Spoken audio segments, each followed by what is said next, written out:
విశాఖ ఉక్కు ఆంధ్రుల హక్కు. ఏ ఆంధ్రుల హక్కు అంటే ఉమ్మడి ఆంధ్రప్రదేశ్ హక్కు ఇది. అంటే ఎందుకు చెప్తున్నానంటే, ఈ పోలీస్ కాల్పులు చనిపోయిన వాళ్ళలో తెలంగాణ జగిత్యాలకు చెందిన సాయిరాం ఏదో ఉందండి, జగిత్యాల అయింది. అంటే ఇది విశాఖ ఉక్కు ఆంధ్రుల హక్కు. It's not just about Andhra, ఇది ఎంటైర్ తెలుగు ప్రైడ్, ఒక ఉమ్మడి ఆంధ్రుల హక్కు ఇది. అలాంటిది ప్రైవేటైజేషన్ జరుగుతున్నప్పుడు ఇది నేను 2 సందర్భాలు, మన కోన తాతారావు గారు ఎక్కడున్నారు, కోన తాతారావు గారు ఉన్నారు, మీటింగ్ పెట్టాం. తర్వాత అధికారంలోకి వచ్చిన తర్వాత మళ్ళీ మొన్న కూడా మనం మాట్లాడాం. ఇది ఇంకా ప్రైవేటైజేషన్ ఆపక ముందు గత ప్రభుత్వాన్ని నడిపిన వాళ్ళ అధినాయకత్వం తెలుసు. అప్పుడు ముఖ్యమంత్రికి విభజన సమయంలో విడిపోవడానికి ఒప్పుకోవట్లేదని ప్లే కార్డు పట్టుకోవడం ఎలా పట్టుకున్నారంటే అప్పుడు టీవీలో చూపించారు. దొంగచాటుగా సోనియా గాంధీ గారు చూడకుండా, ఆవిడ కనుపంట పడకుండా, ఆవిడ కళ్ళలో పడకుండా తిప్పారు ఆయన. మీరు ఆ విజువల్ ఉంటుంది చూడండి. అంటే ఇది ఎందుకు చెప్తున్నానంటే, మీరు ఇక్కడ ఎన్నైనా మాట్లాడతారు, ఇక్కడ వెళ్ళి పొడి చేస్తాం, చంపేస్తాం, ఇది చేసేస్తాం, మెడల్ ఉంచి తీసుకొస్తాం, అలా ఇక్కడేం జరగదు. అక్కడ ఢిల్లీ అది కుదరదు. అట్లా ఇక్కడ ఎన్నైనా మాట్లాడచ్చు. వీళ్ళు కథలు అక్కడ చెప్తారు ఇట్లా. సో ఇలాంటి వ్యక్తి స్టీల్ ప్లాంట్ 151 సీట్లు వచ్చిన వ్యక్తి స్టీల్ ప్లాంట్ని ప్రైవేటైజ్ చేస్తారంటే ఏం చేయలేదు. వాళ్ళు ఏమీ చేయకపోగా వచ్చి కార్మిక నాయకులతో ఏం మాట్లాడారంటే, స్టీల్ ప్లాంట్ కార్మిక నాయకులతోటి మీరు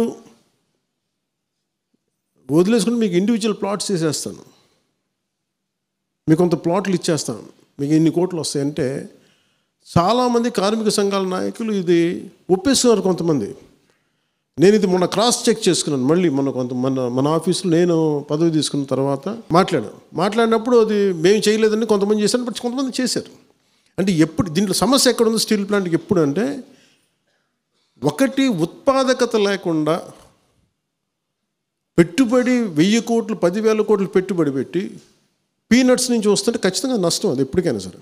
కానీ అది ప్రత్యేకమైన స్థితిలో ఉంది. ఇది చాలా ఉద్యమాలు చేసి సంపాదించుకుంది, ప్రాణాలు పోగొట్టి సంపాదించుకుంది. నేను ఢిల్లీకి వెళ్ళినప్పుడు ఇక్కడ ప్రైవేటైజేషన్ జరుగుతుంది అనుకున్నప్పుడు కార్మిక సంఘాల నాయకులు నేను ఏమడిగానంటే, ఆ రోజున అప్పటికి ఇంకా బీజేపీతో మన ఇంకా అలయన్స్ కూడా ఫుల్గా ఫామ్ అవ్వాల, టాక్ స్టేజ్లో ఉంది. అలాంటి సమయంలో నేను ఏం చెప్పానంటే, వెళ్ళి అంటే మీకు తెలుసు, మీకు ఈ దేశంలో ఎవరన్నా సరే అమిత్ షా గారితో ఎవరితో గొడవ పెట్టుకుంటారండి. వీళ్ళు అమిత్ షా గారికి వెళ్ళి ఖచ్చితంగా అభిప్రాయం చెప్పండి. ఎందుకు అభిప్రాయం చెప్పలేరంటే, ఆయన భయపెడతారని కాదు. ఆయన అడిగే ప్రశ్న వీళ్ళ దగ్గర సమాధానం ఉండదు. వాళ్ళు ఏం కూర్చోబెట్టి భయపెట్టడం వాళ్ళు బెదిరించడం ఏం చేయరు. ఆయన మీరు నేషనల్ లీడర్షిప్ ఎప్పుడు చాలా క్లియర్గా ఉంటుంది, గుర్తుపెట్టుకోండి. మనం అనుకుంటాం ఇక్కడ కూర్చోబెట్టి చేసి వాళ్ళు ఏమి చేయరు. నీ కూర్చోబెట్టి వాళ్ళు అడిగే లాజికల్ క్వశ్చన్స్కి మన దగ్గర సమాధానం లేకపోతే సమాధానం వీగిపోయి వదిలేస్తాం. వాళ్ళ దగ్గర సమాధానం ఉంది, ఇంత నష్టవసరం లాజికల్గా ఉంది. మీరు చెప్పండి, మీరు ఇంట్లో వ్యాపారం చేసుకున్నప్పుడు నష్టం వస్తుంటే దాన్ని ఎంతకాలం భరిస్తాం, బ్లీడ్ అవుతూ ఉంది. మేము వెళ్ళి ఏం చెప్పామంటే, నేను మనోహర్ గారు వెళ్ళి ఢిల్లీ మన సౌత్ బ్లాక్కి వెళ్ళాం, పార్లమెంట్లోకి వెళ్ళాం. చాలా బిజీ షెడ్యూల్ టైం ఇచ్చారు. వెళ్ళి ఏం చెప్పారంటే, సార్ ఇది ఆంధ్రప్రదేశ్ మిగతా ఫ్యాక్టరీస్ని ఇప్పుడు అలా నిజంగా భారతీయ జనతా పార్టీయే, నరేంద్ర మోదీ గారి నాయకత్వంలో ఉన్న భారతీయ జనతా పార్టీ కానీ, అమిత్ షా గారు ఉన్న నాయకత్వంలో ఉన్న భారతీయ జనతా పార్టీ కానీ నిజంగా అది మొండిగా ఎవరి మాట వినరు అనుకుంటే, మరి డ్రెడ్జింగ్ కార్పొరేషన్ ఆఫ్ ఇండియాని ప్రైవేటీకరణ ఆపేశారు 2017-18లో 18లో. వాళ్ళు చెప్పారు నాకు, నువ్వు తీసుకొచ్చిన పాయింట్ నువ్వు ప్రజెంట్ చేసింది మాకు నచ్చింది. నేనేం చెప్పానంటే, దానికి ప్రాఫిట్లో ఉన్నది మీరు దయచేసి చేయకండి సార్ అంటే వెంటనే విన్నారు, దాని ప్రైవేటైజేషన్ ఆపారు. సో వాళ్ళకి సరిగ్గా చెప్పాలి వాళ్ళకి. అదే మేము వెళ్ళి మళ్ళీ స్టీల్ ప్లాంట్ అని చెప్పాను. స్టీల్ ప్లాంట్ అనేది చాలా భావోద్వేగంతో కూడింది సార్. అలాగని మీరు గుడ్డిగా మిమ్మల్ని చేసేయమని చెప్పట్లా, కానీ దీని వెనకున్న మొత్తం మీరు ఒకసారి స్టడీ చేసి ఏ మాత్రం కుదిరితే దానికి ఒక మైన్స్ కేటాయించండి. కుదిరితే దానికి మీరు ఒక పైప్ లైన్ వేయండి. ఎక్కడైతే మైనింగ్ సోర్స్ ఎక్కడ ఉందో మన ఒరిస్సా నుంచి ఇక్కడి నుంచి ఒక పాసిబుల్ ఒక మైనింగ్ పైప్ వేయండి, ఐరన్ ఓర్ పైప్ వేయండి, ఒక సొంత గనులు లేవు, క్యాప్టివ్ మైన్స్ కనుక మీరు ఇవ్వగలిగితే ఇలా ఉంటుందని చెప్పి మొత్తం ప్రజెంట్ చేసి పట్టుకొచ్చాం. ఆయన విన్నారు, చాలా కీన్గా విన్నారు. ఎస్ చెప్పలేదు, నో చెప్పలేదు. కానీ మేము దీన్ని, ఆయన చెప్పింది ఏంటంటే we look in to it, అంతే. ఆ స్థాయి వ్యక్తులు కూర్చోబెట్టి ఏముంటుందని గంటలు మాట్లాడరు, పేజీలు ఏముండదు. We look in to it అంటే చాలా భావగర్భితమైన వాక్యం అది. దాన్ని తగ్గట్టుగా చేశారు. మీరు చూస్తే అప్పుడే మీకు ప్రైవేటీకరణ అయిపోయింది. అప్పుడు చూడండి, ముందుకు వెళ్ళా. అది అయిపోయిన తర్వాత మళ్ళీ ప్రైవేటీకరణ జరుగుద్ది అనుకుంటే నేను మళ్ళీ అందరిని కూర్చోబెట్టి మన కొన్నతాతర గారి ఆధ్వర్యంలో అందరూ వస్తే ఇదే చెప్పాను, నేను కేసు ప్రజెంట్ చేస్తాను.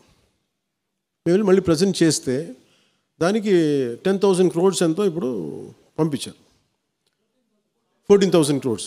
అది స్వయంగా మోడీ గారు వచ్చి ఇక్కడ చెప్పెళ్ళారు. ఇది వెనక్కి వెళ్ళడం అంటే ఏం లేదు. కాకపోతే ఏంటంటే మీరు కార్మిక సంఘాల్లో కూడా ఎంత త్రికరణ శుద్ధిగా ఉన్నారు, మీరు ఎంత చిత్తశుద్ధిగా ఉన్నారు. ఈరోజు మాట్లాడే వాళ్ళు ఎంతమంది మాట్లాడుతున్నారు ఇంకా విజువల్ చూడలేదు. కానీ అసలు గత ప్రభుత్వం చేసిన వాళ్ళు మీరు గొంతు తెరవలేదు ఆ రోజున. ఆ రోజు సోనియా గాంధీ గారికి మీ రాష్ట్ర విభజన జరుగుతుంటే మీరు ప్లే కార్డు చూపించడానికి భయపడ్డ వాళ్ళకి మీకు ఢిల్లీలో మీకు ఏం ధైర్యం ఉంది? ఇన్ని కేసులు పెట్టుకొని మీరు ఎక్కడ ధైర్యంగా మాట్లాడగలరు? మీరు కేసులను ఎక్కడ ప్రజెంట్ చేయగలరు? మీరు, నాకు ఆ భయాలు లేవు. నాకు ఉంటే పదవి ఉంటే పోద్ది, లేదంటే వదిలేస్తాను. నాకు లీజ్ బాధ. నాకు కాదు, నా బాధ్యత. నాకు పదవిని బాగా చేస్తాను అంతే. అంతేగాని పదవి పట్టుకొని వేలాడను నేను. పదవి లేకపోతే నాకేమి, నాకేమైనా ఏదైనా కూర్చోబెట్టి నాకేమైనా కేసులో ఇంకోటో నామ్ ట్విస్ట్ చేయడం నా దగ్గర ఏం లేవు, పెట్టుకొని అలాంటివి నేను బేసిక్గా. అందుకే నేను చాలా ధైర్యంగా మాట్లాడుతూ చాలా కరెక్ట్ సరిగ్గా చెప్తాను విషయాన్ని. దానికి తగ్గట్టుగా వాళ్ళు చూశారు. 14,000 కోట్లు రిలీజ్ చేశారు. కొంతమంది కార్మికులు వాళ్ళు ఇష్టం లేక వాళ్ళు వెళ్ళిపోతున్నారు. దానికి మనం ఏం చేస్తాం? ఇప్పుడు ఎవరో ఒకరు వాలంటరీ రిటైర్మెంట్ తీసుకుంటే నేను ఏది ఆపుద్ది? గన్ పాయింట్లో పెడతాం ఎవరన్నా. చాలామంది వాలంటరీ రిటైర్మెంట్ తీసుకొని చాలామంది ఉద్యోగాలు వదిలేస్తారు.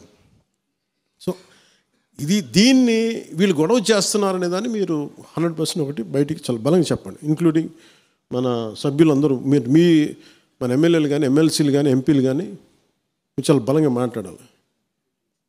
మీరు మాట్లాడకపోతే ఏమవుతుంది, ఒకసారి కొన్ని విషయాలు మీరు కొన్ని పెద్ద విషయాలు అందరూ కలిసి మాట్లాడాలి. It will come from the party directive. మీరు అందరూ కలిసి ఏ స్థాయిలో ఇది మాట్లాడటం అలవాటు చేసుకోండి. అందరూ 1 year నుంచి సైలెంట్గా ఉన్నాం. మీరు సైలెంట్గా ఉండండి. ఎందుకంటే మీరు యువర్ ఎలక్టెడ్ రిప్రజెంటేటివ్. చాలామందికి లేని మీకు ఒక పొజిషన్ మీకు ఇచ్చారు. And you have to represent their aspirations. మీరు గొంతు మాట్లాడాలి. అందుకే మీకు ప్రాపర్ డైరెక్టివ్ ఉంటుంది. మనకి political affairs committee under the leadership of Manohar గారు ఇది వస్తుంది. మీరు బలంగా మాట్లాడండి. It will come from the entire executive committee from PSC.